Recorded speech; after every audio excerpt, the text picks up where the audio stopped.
With me are Jacob Rees-Mogg, the Conservative MP who campaigned to leave the EU, and Sir Vince Cable, the Liberal Democrat and former Business Secretary who has just been re-elected as the MP for Twickenham.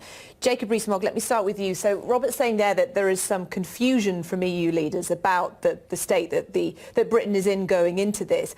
Are we not just immediately hamstrung by the precarious situation the government is in?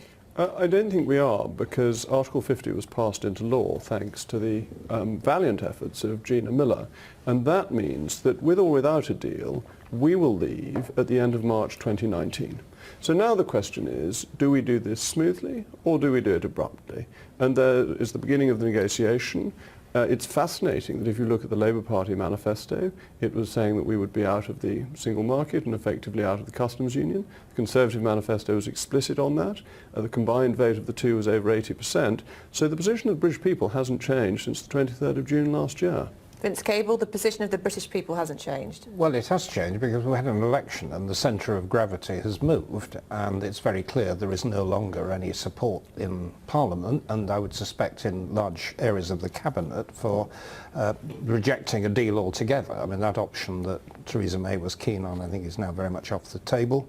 The three big issues they're talking about at the moment, you know, the issue of money, citizenship and the Irish border, these are very tricky and complex issues, but they're a doddle compared with the much bigger question about whether we stay in the customs union or leave, whether we stay in the single market or leave, and what the single market means.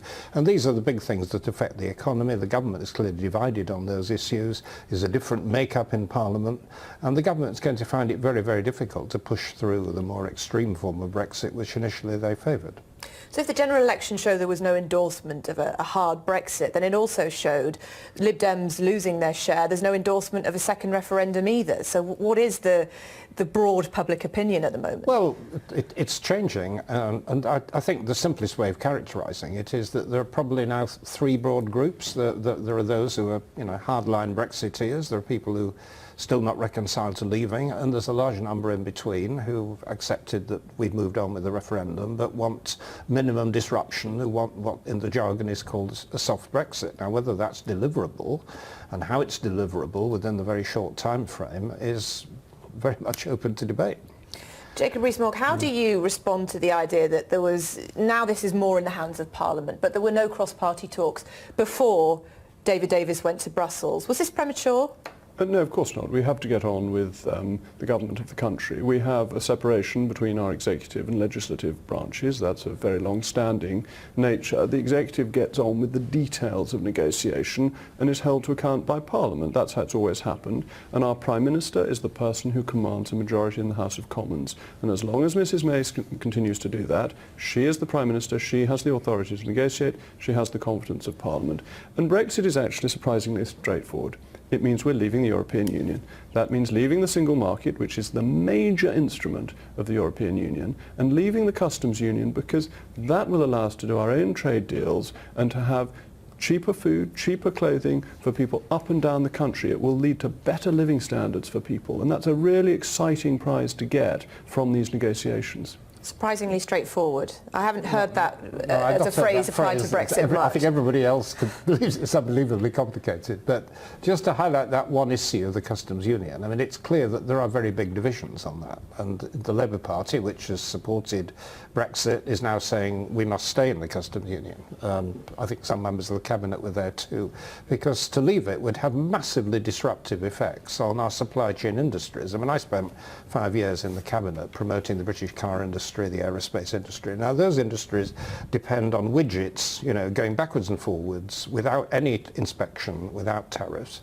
The idea that we can negotiate attractive new deals that make a difference, I mean, I think has already been disproved. I mean, Mrs May's attempts to get some special deal with India, one of the major emerging powers, I mean, she was simply sent packing because we're not willing to concede the kind of things that matter to the Indians. And if we really want to do more trade in China and India, Brazil, we just get on with it. I mean, the countries like Germany and France are ahead of us in those markets. We don't need negotiated trade deals to do it.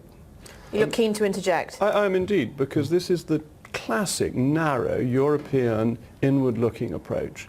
Our supply chains include countries from around the world. We import from all over the world, and we export more to the rest of the world than to the EU. So we have supply chains already with America and with India and with China, and we manage that through our borders with incredible efficiency. Things coming through the port at Southampton speed through with all the customs declarations done before the items are landed, and the final approval is given as they're in the crane going off the ship onto land. This is all in place for other countries. We can do the same with the EU. Leaving the customs union is simple. And there's a great habit of the political class, like the Wizard of Oz, to pretend that there is a great mystery about these things. But actually, they are fundamentally very straightforward. We're leaving the European Union. We will have control of our laws. We will control our borders. And we will make trade deals with the rest of the world.